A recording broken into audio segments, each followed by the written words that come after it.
Breakfast with Vossy and Brandy on this amazing week in Australian sport and in particular rugby league. We are with you all day, all week. SEN, the home of sport. We're going to have a good day. First up to kick off the week, Pat Cummins, our very special guest, coming up on the show a little later. It is Vegas, of course, this Sunday. The pre-season challenge matches are now all out of the way. Same can be said for the Super League clubs. Meantime, the Australian women's team and the English women's team, they're working hard towards their big day. Pioneers, really, with their international on Sunday. You know, we haven't spoken a lot about that, but this is the Gillaroos on the world. But they are such a good team, the Gillaroos, that the attention that if an American audience tunes in, they are going to go, away. Wow, blown away. How good are these athletes? Yeah, blown away. Because it's females contact sport too. Yes, like that will blow the Americans' minds. Yes, probably a chance we probably should catch up with one of the Gillaroos if we can manage it through the course of the week, because like Isabel Kelly on the world stage, like they're gonna love her, and the athleticism and the ability of the team. So that's one of the exciting components. That will be game 3 on Sunday. Game 3. My birthday parties are out of the road too, so we've moved on from that. My wife gets two man of the match performances. No, I'm let the cat out of the bag. I'm working on something for Vegas. Oh, very really? big. Oh, mate. I want another one. Yeah, strippers and showgirls. It's going to be singing like Moulin Rouge. It's going to be down the street. The forever party. Yeah, Donny Osmond got him. We got music to go with that, Chuck. Yeah, Mr. Chow. We got all the special guests are going to come. Okay, let's go to the man. Let's do it. Let's do it.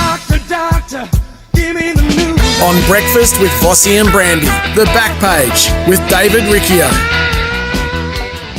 I think I might have said some strippers. Look, they're not like the traditional stripper. They're just, they only, like they're a male troupe. And, he's not actually in Vegas, so we let the truth get in the way of the story. He hasn't made his way to Vegas yet. Where is he? Well, that's a great question. We believe he's been arrested. He's allowed one phone call. And he's been arrested and he's dialed in. David Riccio, where are you? Is it Alcatraz? Where are you, mate? Mum, is that you? What? Good morning, boys. Good morning. Good morning. So what happened? You just hit the ground running and then they caught up with you. You use it the whole fish dog or what? Yeah, jet lag does crazy things. Oh my God. Look, here in LA, guys, currently with the Cronulla Sharks, this is where they have commenced their preparation for their round 1 clash against the Panthers, and it's been sensational. As far as that fine line, boys, it's a fine line for these 4 clubs on both soaking up the atmosphere and the experience of a new country. But also starting to get their heads down to business. And that's probably where the Sharks, it's the latter, where the Sharks are starting to focus now, after a couple of days of enjoying LA. David, what's the weather like? I haven't packed yet, so what are we looking? We're looking cool weather or shorts and T-shirt? Brandy, yep. It's shorts and T-shirt. It's about 24 degrees at the moment. Yep. All the Sharks players have just soaked themselves in sun cream. It's extraordinary weather. I've had a look at Las Vegas as well going forward. Yep. And it's perfect, absolutely perfect. And fingers crossed we don't get the wicked winds of game day, which occurred last year. Yeah. Sione Katoa, I didn't realise that he's been ruled out for a couple of months. He didn't didn't jump on the plane, or is he back here surgery and? Yep. Brandy, he's undergone surgery, shoulder surgery it is, and it's shoulder reconstruction surgery. So it's almost identical to what we've seen, probably most notably Nathan Cleary. Yeah, right. So it's that 4 to 5 month period for Sione Katoa, and he suffered it in the preseason trial match. The Sharks did consider that going down a rehab process and roll the dice on, well, maybe he can come back in round 6, 7 or 8 or something like that, just on a rehab basis. But it was just too much damage in there, and have gone surgery path. So he's gone, guys, for an extended period. And that probably leads to the question on who would come in. And for mine, everything I've seen so far, it's leaning towards the young local junior from the Sharks of Sam Stonestreet. Oh, yeah. Big, tall, strapping winger. I will say this, guys. Mawini Horodi certainly has a lot of respect and adulation in the team as far as being ready and willing to go as well. So Fitzy's got a decision, but for my money, he's on Stone Street. Now, a little bit of housekeeping. The Tweed Dragon on the Sunrise Local Stores text. He says, my wish for Vegas 2025 is for commentators to use Las Vegas and Los Angeles correctly, not vice versa, or the commonly used Las Vegas. But when your surname's Voss, you know, if we go Las Vegas, it's better Voss Vegas, you know, so Las Vegas. But Las Vegas is correct. You've got your head around that, David. You're not going to slip into the trap. It's Las Vegas and Los Angeles. Yeah, I'm comfortable with that, guys. I'm really looking forward to getting to Las Vegas. So Tweed Dragon, get a dog up here. But no, but you are right. You are 100% right, Tweed Dragon. Spot on. Thank you for that. A little is talking point around that. And was there anywhere in LA that you could watch the preseason challenge games over the weekend? Surely there was. Sure, yeah. Well, Brandy, thanks to KO. Yeah, right. A lot of the guys within the team were just taking it in on their phones. They've experienced. They had a pretty cool lunch the other day that was put on by one of the was that lobsters? Did I see Fitzy with a big lobster in his hand? You did. It's a really A-list seafood restaurant in downtown LA, and the head chef created a menu for the Sharks specific to them. He admitted, boys, that he was quite nervous about and didn't want to stuff it up. He didn't want to send the team over to Las Vegas with food poisoning. So, but it was seafood, and lobsters. And were crabs you there? As big as your head. Were you there? Fantastic. Were you there? You were there. Shared. I was there. Oh yeah, good. There's some text too on boys, you. When you're in Intrepid Journo, you got to go there. You have to source to the source. You have to, you have to taste the prawns as well. Roosterman says, does Riccio know he needs to wear clothes in Vegas? Dunny says, arrested for that bad haircut. Shave that head. Go well, boy. Some messages there. Morning, gents. Sharks partying in LA. Riccio, see them soak in sun cream. You sure that's not baby oil, he says. People are just out there. Our audience is just ridiculous. By the way, Paul Paul says, isn't it sunscreen, Doc, not sun cream? We're getting a little pedantic, are we there? Yeah. Getting a fair bit point. pedantic. Got me. Yep. So we spoke briefly about our about the preseason challenge and what we took out of it. We were going to pick our 8 and name our bottom foot. I can't do it. No. I can pick 3 or 4 teams. I said, well, I can pick 3 definites. Then I've got the Sharks as floaters somewhere in the 8. After that, its business is open for everyone. It is so hard to try and organise where you think teams might run. Might think a team has a chance of winning, getting the least amount of wins, but that team is also a chance to make the 8, to make the bottom part of the 8. It is so open, David. No, I totally agree. And one of the big factors is too, boys, and certainly I'm picking up the news here in LA is the injury factor as well, where we're seeing some pretty significant injuries emerge out of the preseason trial matches, which we just touched on Sione Katoa as an example, but that's a factor. It is wide open. And you also have to factor in, there are coaches within the game, guys, that don't lay a lot of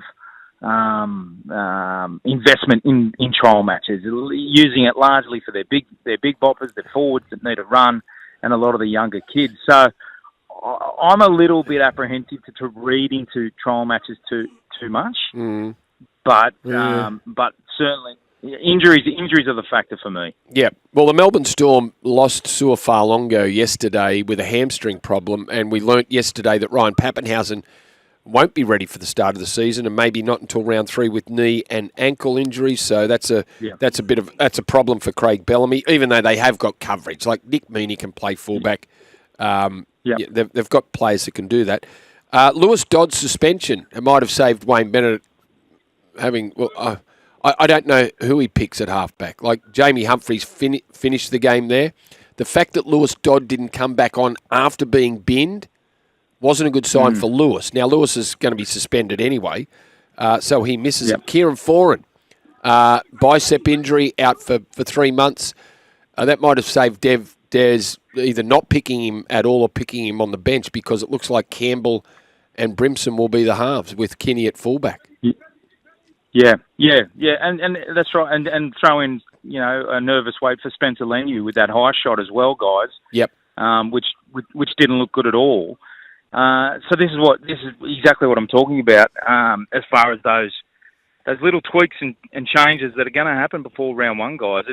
It's going to be interesting. And the other one too is the Sharks' opposition, Brandy, your club, the Panthers. So much respect do we have, and I can't write them off at all. I never will. But at the same time, there are question marks around how will the new halves combination roll, and how will they respond without James Fisher-Harris in that front row. So I'm fascinated. I'm fascinated to see how the Panthers respond. Yeah. Ivan Cleary last week, when we had him on the show too, David, and just in case, you may have been in transit when we had him on, I'm not quite sure, but he did say most of them, as in the 4 players have had shoulder surgery. He said most of them will be right for Vegas. Brandy, have you heard anything to the contrary over the last few days? No, so you got Edwards, Cleary, you're thinking they're both in, but they're not answering my phone call. Liam Henry, he might be the one that I reckon Liam Henry won't be playing. Mitch Kenny will. He had shoulder surgery on the minor side. David, this is question without notice. I raised earlier this, and our listener is buying into it. The halo effect around Vegas. You've covered rugby league all your life, David. Brandy and I have been around the game all our lives. But the build-up now is humongous. And now England's getting a taste of it. Brian Carney said in the Sky Sports coverage the other day that more people are talking rugby league because they're going to Vegas in round 3 over there. They've had sellout crowds over the weekend. The halo effect is enormous. Would you say this is the biggest start? We have gone bigger than last year. There is more interest this year, 2025, than there has ever been. I know it's a big statement, wrapping up, but I just know in the bubble that I live in, the world I live in, I have never been asked so much about rugby league, you're going to Vegas, all of that, like I have. It's bloody summer, folks. It's summer, and everyone wants to talk rugby league. Yeah, no, I echo those sentiments. And guys, I can only give you a small snapshot of what is going on over here in LA. And when the Sharks are walking down the street in their gear, they are getting stopped to ask, what are you guys up to? Where are you off to? What is this? And you can't have that conversation. You can't spread the gospel of rugby league if you don't have a crack like that. And they're introducing themselves to a new market, and people are interested to see these huge physical specimens walking through the streets of LA, wondering who are these guys. And the Sharks have been able to stop and tell their story on what they're doing and where they're going. And another example, really quickly, guys, here at the University of Southern California, just an unbelievable campus.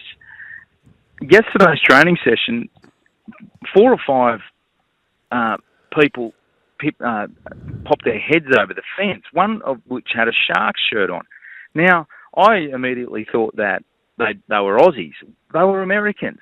But they'd heard about the Sharks coming to train in LA and read up on about them and wanted to see what it was all about. So, nice. Yes, it might be baby steps. Yeah, 100% it is. That. Yeah. But you have to start somewhere. And I've got a little job for you. The Southern Slug on the text line says, can you ask the doctor to give us to give the driverless Ubers a go while in LA and give us your feedback? Oh, yeah. So well, that's absolutely. Can you do that? Yeah, a driverless Uber. Can you do that, David? That's challenge accepted. Now, I will say this: Will Kennedy and Britton Cora did that the other day, and needless to say, that they got out. They were happy to get out of the vehicle. Is what I'm trying to say. Oh, really? Right. Well, there's a third-hand report on how it went. Right. So we just need you to do it yourself, David. But I'll give it a crack. Yeah. I'll give it a crack. Perfect. Yeah, well, that's very good. Anyway, this is just look, our text line today. So, yeah, again, the barometers that we have to gather the support level, the interest level. As I said, this weekend, what the clubs are doing with the 10 hours of Fox League coverage, the days that got planned. I was told over the weekend about boarding houses for schools. They are planning special days for their, this one particular boarding college for the boys. They're planning a whole day for them with big screens, a little Vegas party, if you will. Make sure you do your homework, boys. But they will have Vegas on. I'd say Sunday's audience, we are building to the biggest ever. I'm saying that it's grand final origin mixed into one. I'm saying everywhere, whether you watch every minute of all four games is debatable, but I think the audience that tune in at some point or other will be the biggest we've ever had. Yeah, biggest we've ever had. David, next time we cross to you, will you be in Vegas? I will. Okay. We depart out of LA tomorrow afternoon, Monday afternoon, US time. So I'll see you in Vegas, boys. Okay, we'll see you there. Don't forget, driverless Uber before you get out of LA. Very good. And by the way, now Cameron is going to just temper all the excitement with this text. Morning, VB. I, for one, don't care about going to Las Vegas. I wouldn't care if it was Russia, Germany, and as a Parramatta fan, I hope they never go over. Thank you, Cameron. Right. So not everyone. Okay. Did David tell us to go well then or not? Has No, he signed not off? yet. Oh, no, David. No, boys. Yeah, sorry. Anything you'd like to add? Yeah, one last thing. If to Vossy's point, if we feel like this second instalment of Vegas is bigger than the first year, I expect next year to be even bigger. Because Cameron's Parramatta Eels, I feel as though they'll be right in the frame. I think the Bulldogs will be right in the discussion, and I think St George Illawarra will be in the discussion as well. Mega clubs, mega following. I expect next year to be even bigger. So let's see how that unfolds. So Cameron might have to get on board. Yeah. I reckon. Thank you, boys. Go well. Oh, nice. Go well, American side. I wish he had. Actually, David, you still there? Could you do go well with an American accent? Hey, thank you, boys. Go well. Yeah. That's good. We're here for Brighton's Lawyers. Need expert legal advice. That's what we do. Pat Cummins coming up.